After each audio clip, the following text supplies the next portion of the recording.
मोशे बरोबर आहे, मी अहरोना बरोबर आहे, मी निवडलेल्या पात्रांच्या बरोबर आज उभा आहे. परंतु देव म्हणतो त्यांना सुधारण्यासाठी, त्यांचं मन बदलण्यासाठी, त्यांचं मन परिवर्तन होण्यासाठी मी तुझ्याकडे एक चिन्ह देणार आहे. तुझ्याद्वारे ते चिन्ह त्यांना समजेल आणि त्यांचं कदाचित मन बदलेल, ते पश्चाताप करतील. ही देवाची त्या पाठीमागची इच्छा असते. म्हणून लोक ज्या वेळेस बोलतात त्यावेळेस आम्ही उत्तर का देत नाही, याच्या पाठीमागचं रिझन आहे, कारण इथं आहे. मग 8 दिवस जातात बघा, 15 दिवस जातात आणि मग महिना जातो. देव जे विरोधात लोक उभे राहतात ना, त्यांना काही ना काही घरामध्ये, कुटुंबामध्ये, फॅमिलीमध्ये काही ना काही जे विरोध वागतात त्यांना बरोबर देव धडा शिकवतो. आणि मग ते गुडघ्यावरती येतात आणि ते देवाच्या समोर पश्चाताप करतात आणि मग म्हणतात, अरे चुकलो मी, देवाच्या सेवकाला बोललो आणि माझा ऍक्सिडेंट झाला. लोक सांगा, आपण नाही. देवाच्या सेवकाच्या विरुद्ध मी बोललो आणि माझं तोंड वाकडं झालं, पॅरलेस झाला. मला नसतो बोललं बरं झालं. काय काय लोक सांगतात देवाच्या विरुद्ध आणि देवाच्या सेवकाच्या विरुद्ध बोललो, त्याचा परिणाम आम्ही भोगला. आणि मग ते गुडघ्यावरती नोकातात, बाळासाहेब आम्हाला क्षमा करा बला, आम्ही तुमच्या विरुद्ध बोललो. आता बोलता पण येईना त्यांना. काय काय कोणाचं कोणाचं काय काय झालेलं आहे. येशू प्रभू की हे रियालिटी आहे, खरा पिक्चर आहे, हे वास्तविक आहे. हे कहाणी कल्पना नाही. त्या काळात पण होतं आणि आज पण आहे आणि आज पण घडतं लोकांच्या जीवनामध्ये. म्हणून गांभीर्याने देवाच्या मंडळीतल्या लोकांनी जगणं फार महत्वाचं आहे. कारण तुमच्या आणि माझ्या मुखात देवाचं सामर्थ्य आहे, लक्षात ठेवा. जेवढा देव उपयोग करतो ना, तेवढा दुष्ट पण आपला उपयोग करू इच्छितो. पण दुष्टाचं काम विरोध करण्यासाठी असतो देवाच्या कार्याला. आणि देवाचं काम ज्याला देवाने सामर्थ्य दिलं ते देवाचं राज्य वाढवण्यासाठी असतं. येशू मसीह की.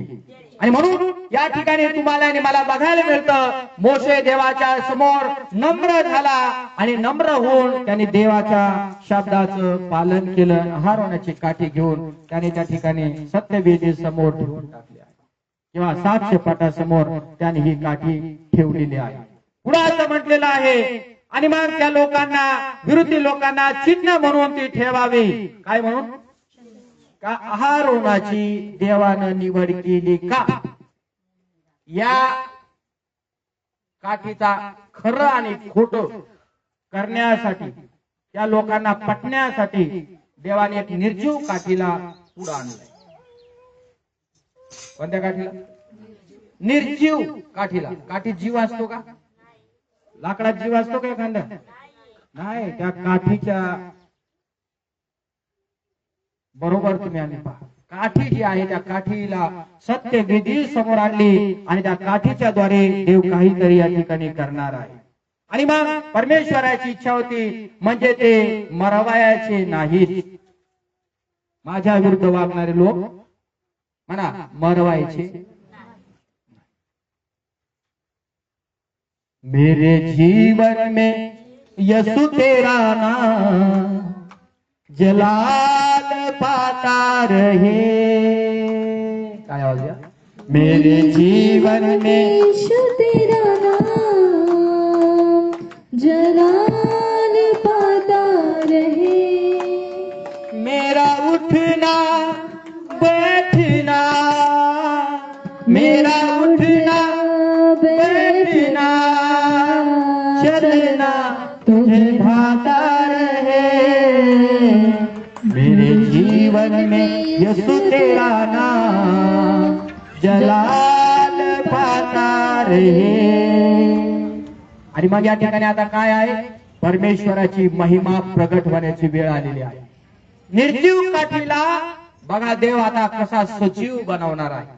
एक काठी घेतली आणि परमेश्वराच्या वचनामध्ये लिहिलं आहे, त्याबरोबर अजून 11 काठ्या घेतल्या. किती काठ्या? म्हणा सगळेजण, 11 काठ्या घेतल्या. आता परमेश्वराच्या वचनामध्ये तुम्ही आम्ही पाहतो की 11 काठ्या म्हणजे काय आहे? तर अहारोनाचं एक कुळ, आणि तसंच कुळाविषयी समजायचं, वंशवळी आपली पिढी जी असते ना, त्या एक एक पिढीची एक एक काठी. येशू प्रभू की.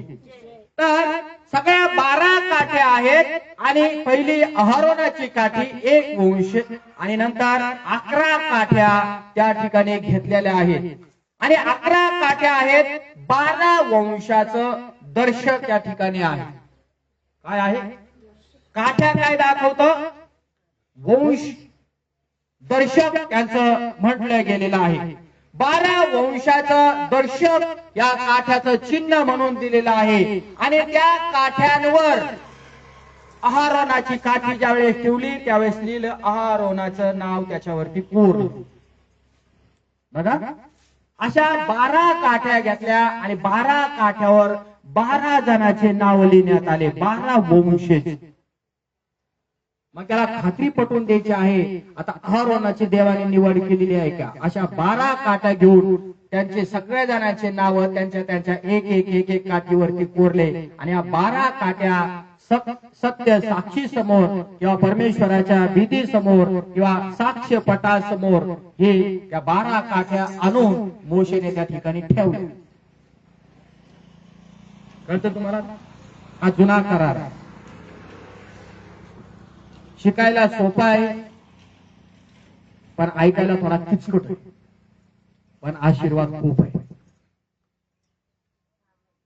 मला सगळेजण आमेन. आणि मग त्या ठिकाणी काय झालेलं आहे?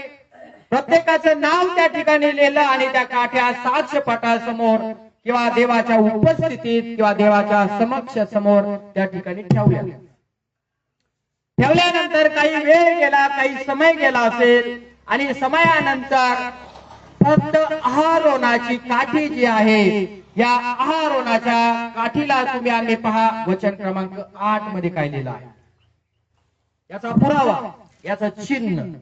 दुसऱ्या दिवशी मोशे साक्षपटाच्या तंबूत गेला. दुसऱ्या दिवशी, पहिल्या दिवशी ठेवलं, दुसऱ्या दिवशी मोशे ज्या ठिकाणी परमेश्वराची वेदी होती साक्ष मंडळासमोर त्या ठिकाणी मोशे गेला आणि पाहतो तो लेवी घराण्यातील अहरोनाच्या काठीला अंकुर फुटून ती फुलली आहे व तिला बदाम येऊन ते पिकले आहेत असे त्याला दिसले. मोशेने त्या साक्ष पटासमोर गेल्यानंतर पाहिलं, त्या तंबूत गेला किंवा त्या साक्ष पटासमोर तो गेला आणि त्याने पाहिलं की लेवी घराण्यातील अहरोनाच्या काठीला, कोणाच्या?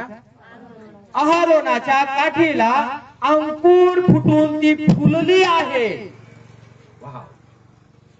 आता तुमच्या आणि माझ्या डोळ्यासमोर एक उदाहरण पटकन आहे.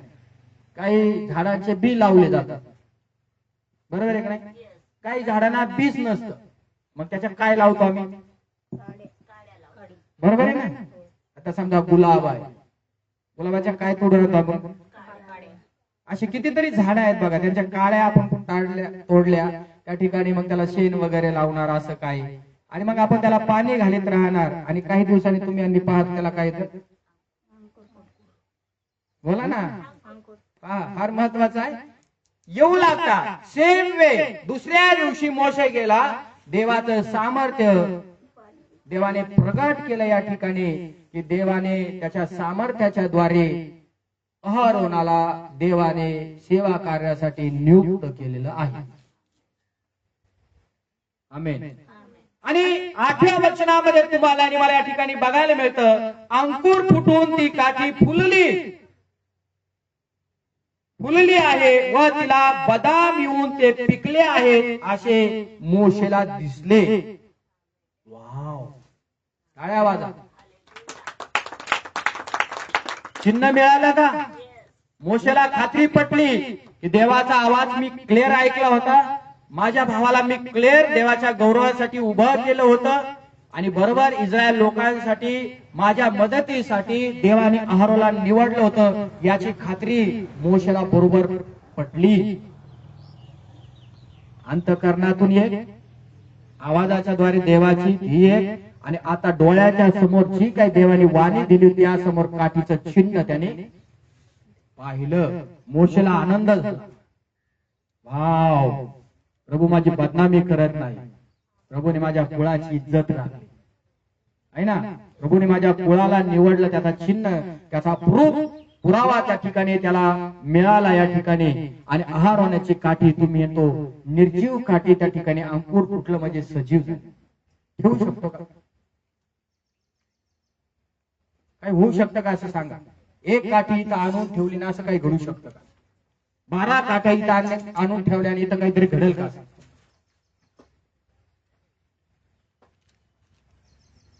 पण परमेश्वर आहे, निर्जीव गोष्टीला देखील तो सजीव बनवू शकतो. काठीला कोंब येणं, काठीला अंकुर येणं किंवा काठी ती सजीव होणं याचा अर्थ काय झालेला आहे? बायबल सांगते ती काठी, बायबल सांगते ती फुलली आहे.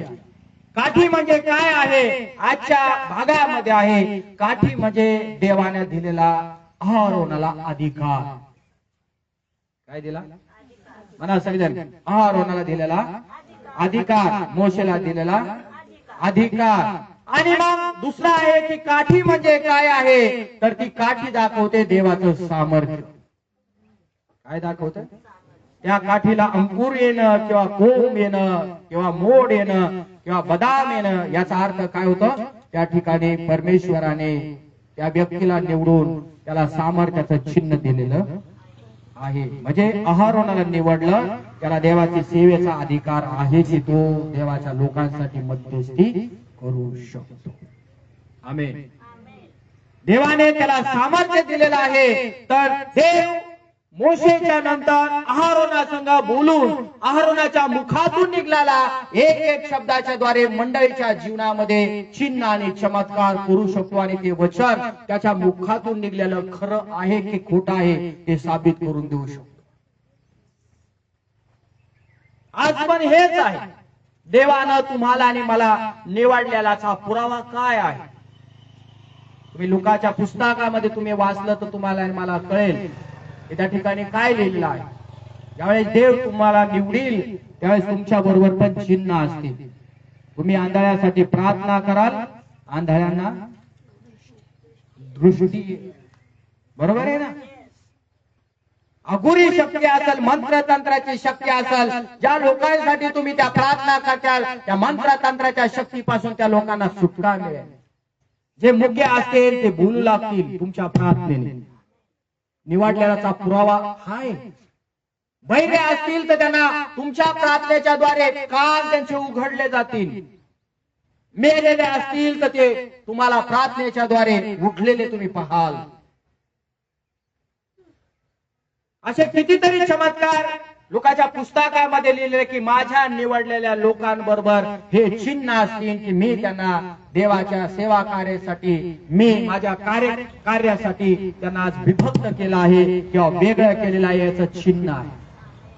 आणि म्हणून आपल्याद्वारे आज हे चिन्ह घडतात किंवा चमत्कार घडतात, लोकांचे जीवन बदलतात. असेच बदलत नाहीये.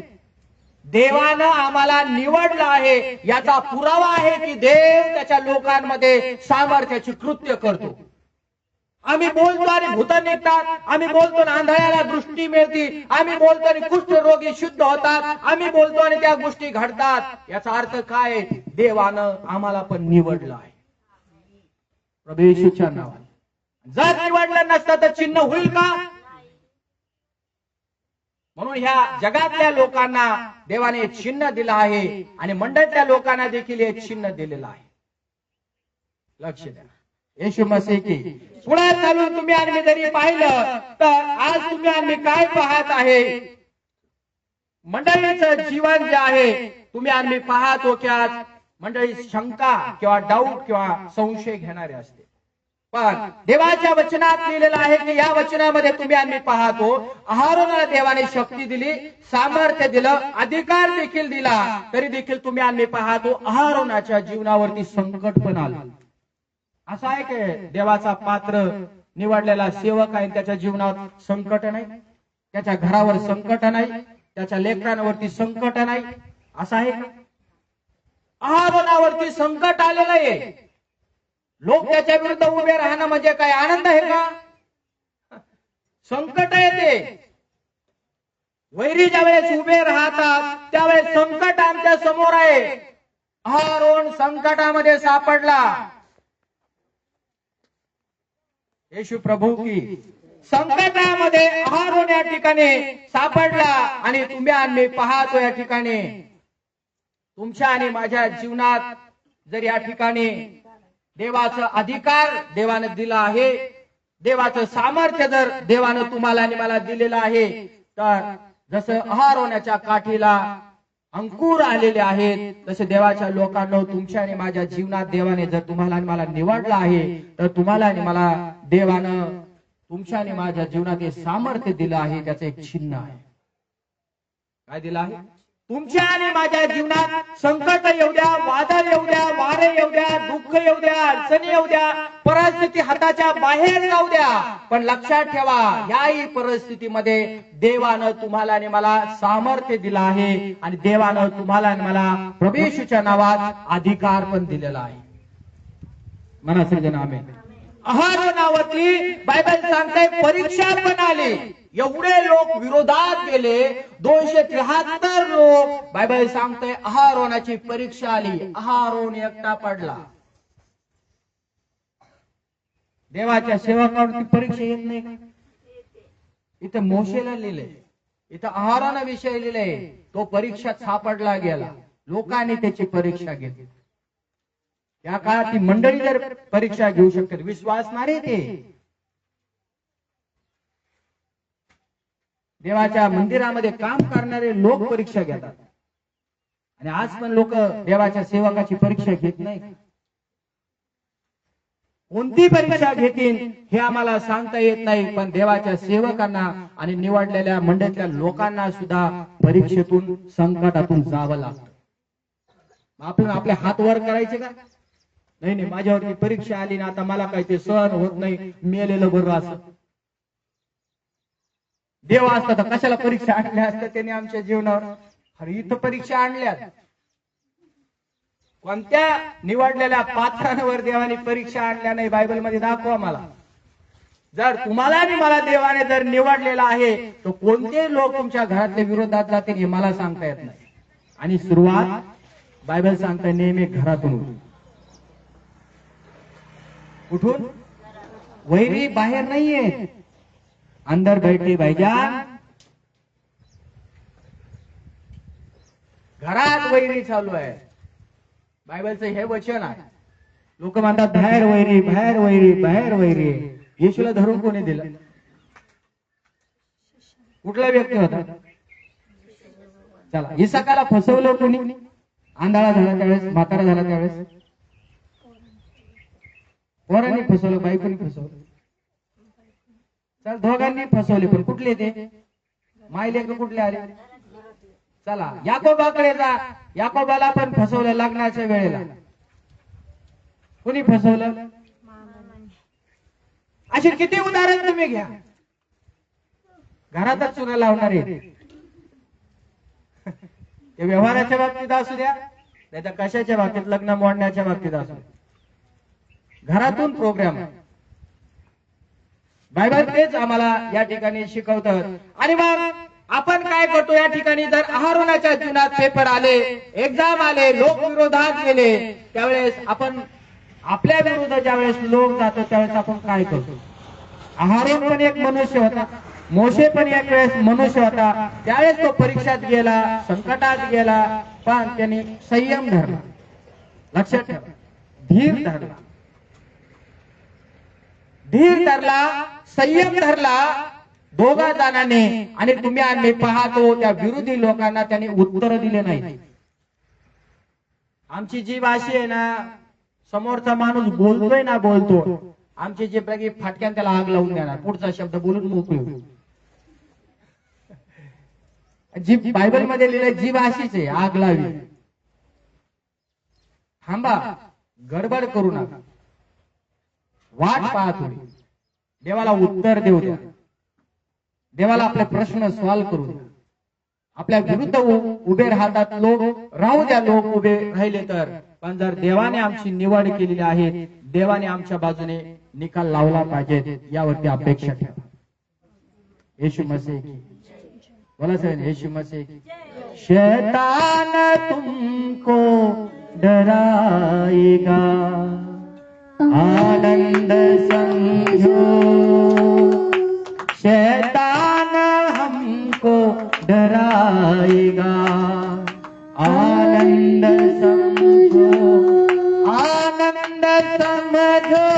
आनंद समझो, आनंद समझो, आनंद समझो. है ना? परीक्षा येतात पण शक्तीच्या पलीकडे येत नाही. देवाला माहित आहे तुमची परीक्षा किती घ्यायची लोकांकडून आणि लोक किती परीक्षा घेणार आहेत. देव तुम्हाला किती सहन करण्याची स्टॅमिना शक्ती देणार आहे तुम्हाला आणि मला ठाऊक आहे. येशू प्रभू की. मग पुढे लिहिलं आहे की ज्यावेळेस देवानं तुम्हाला आणि मला आज देवाने निवडलं आणि ज्यावेळेस लोक तुमच्या आणि माझ्या विरुद्ध उभे राहतात, तुमचा आणि माझा निर्णय काय? बोलायचं का त्यांना फाटा फाटा फाटा फाटा फाटा, कुरकुर करायची का त्यांच्या विरुद्ध? एक तर तुम्ही लढा, नाही तर एक तर प्रभूला लढू द्या. निर्णय तुमच्या आणि माझ्या समोर आहे. लोक तुम्हाला आणि मला असेच जगू देणार नाही आणि लोक तसे तुम्हाला जगू देणार नाही. पण तुम्ही जर निवडलेले पात्र आहात, कल्पना करा तुमच्या वंशातून देवाने निवडले, माझ्या वंशातून देवाने मला निवडले, मला अभिमान आहे. आणि जर माझ्या वंशातून कुळातून मला जर प्रभूने निवडलंय, तुम्हाला निवडलं, हे जग तुम्हाला सोडणार नाही, हे जग मला पण सोडणार नाही. कारण प्रभू म्हणतो या जगाचे तुम्ही नाहीये. जर तुम्ही या जगाचे असता तर या जगातल्या लोकांनी तुमच्यावर प्रेम केलं असतं, तुम्हाला दुखवलं नसतं. पण तुम्ही या जगाचे नाहीत, तुम्ही वरच्या जगाचे आहात, म्हणून या जगातले लोक तुम्हाला टॉर्चर करत आहेत, त्रास देत आहेत. म्हणून तुम्ही आनंद करा, तुम्ही उल्हास करा, तुम्ही एन्जॉय करा प्रभूच्या उपस्थितीमध्ये आणि तुम्ही धन्य आहात. प्रभू म्हणतो तुम्ही माझ्यासाठी छळ आणि निंदा सहन करत असाल तर तुम्ही धन्य आहात. मग तुम्ही त्यांना आन्सर देऊ नका, तुम्ही त्यांना उत्तर देऊ नका, पटापट लक्षात ठेवा.